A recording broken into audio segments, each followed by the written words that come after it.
Welcome to Not Milk Never Milk. Subscribe if you're lactose intolerant. You start by confirming prerequisites and making the first connection.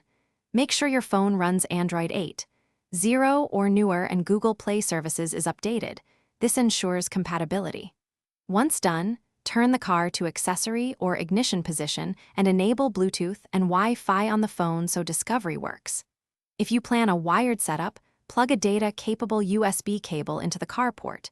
Charge-only cables will fail. Now pair the phone to the car when prompted, so the system can recognize your device and negotiate permissions. Next, focus on permissions and app configuration to make Android Auto functional. Open the Android Auto app or go to Settings, right arrow Connected Devices, and select your car. You must grant location, microphone, contacts, and SMS permissions so voice, navigation, and messaging work. Make sure to allow notifications and set audio focus for navigation and media.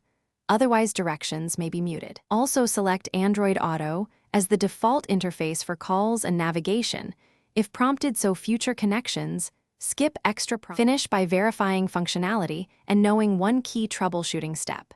Check that navigation, phone, and music apps appear on the car display and test a voice command.